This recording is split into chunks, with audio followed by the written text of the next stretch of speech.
मंत्र शक्ति।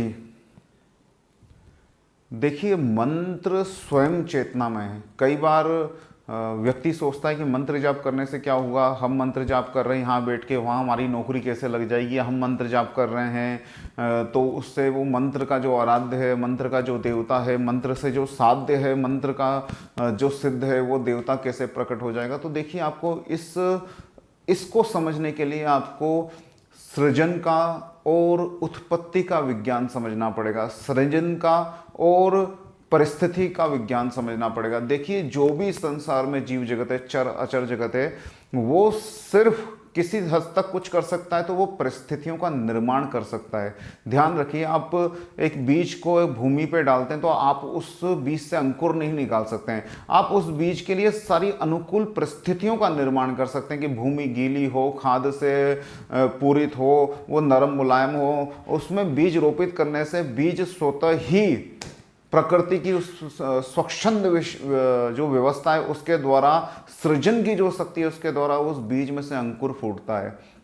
उस अंकुर फूटने के बाद भी आप सिर्फ परिस्थितियों का निर्माण कर सकते हैं कि उसको कोई जानवर भक्ष ना कर जाए, कहीं उसको तोड़ ना दिया जाए, कोई उसको हटा ना दे उसकी जगह से, कोई उसका विध्वंस ना कर दे। ऐसी परिस्थितियों का निर्माण करते हो।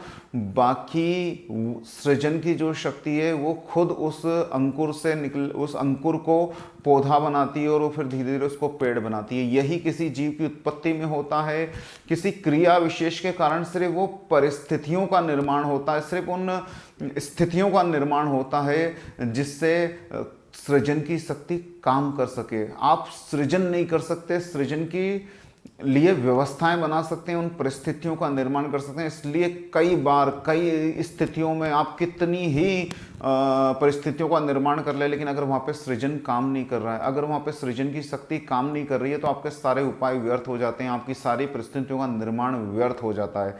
इसलिए आप समझिए, आपका मंत्र जाप करना सृजन की परिस्थिति का निर्माण करना है, सृजन करना नहीं। आप 1,00,000 मृत्युंजय जाप कर लो तो भी जिसके लिए कर रहे हो सकता है उसको कोई अनहोनी हो जाए, उसके साथ कोई घटना घट जाए। आप कोई मंत्र जाप कर रहे हो, आपने लिखा हुआ पढ़ लिया कि भाई इतनी बार ये करने से ये होगा, और कई बार वो नहीं होता है।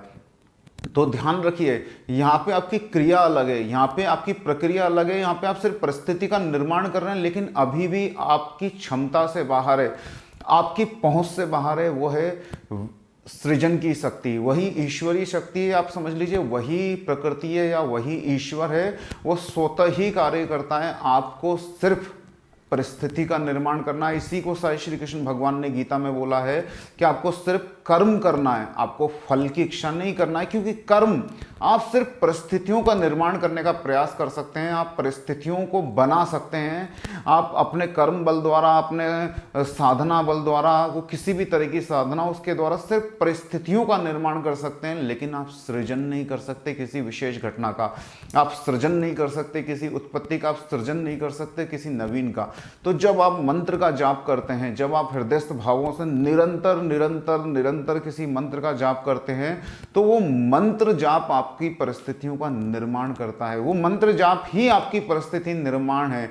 वो जब आप करते हैं तब सृजन की अगर इच्छा होती है, प्रकृति के अंदर अगर कोई भाव जन्मता है, प्रकृति अगर चाहती है, तो प्रकृति उस आपकी व्यवस्था में, आपकी परिस्थिति में, आपके उस कार्य के अंदर धीरे धीरे सृजित होना शुरू हो जाती है। वो सृजन करने लगती है आपके इष्ट का, आपके अभिप्सित का, आपके संकल्प का, चाहे वो वस्तु हो, चाहे आपका आराध्य हो। जो भी आपने संकल्प लिया, जिसके निमित्त भी आप वो मंत्र जाप कर रहे हैं, वो सृजित करने लगती है प्रकृति, वो उत्पन्न होने लगता है। उसमें आप कुछ नहीं कर सकते हैं, आप निरंतर बस परिस्थितियों का निर्माण कर सकते हैं। आप निरंतर कोई साधना कर सकते हैं, अभिषेक कर सकते हैं, मंत्र जाप कर सकते हैं, कोई देव आराधना कर सकते हैं, लेकिन कभी भी आप किसी देवता को ऐसे नहीं मजबूर कर सकते तो प्रकट हो कि हमने 10,00,000 जाप कर ली, कि हमने 1 करोड़ जाप कर लिए। आपने परिस्थितियों का निर्माण किया है और अब प्रकृति, ईश्वर स्वेच्छा से उसमें सृजित होगा। वो सृजन की शक्ति स्वेच्छा से काम करेगी, वो स्वेच्छा से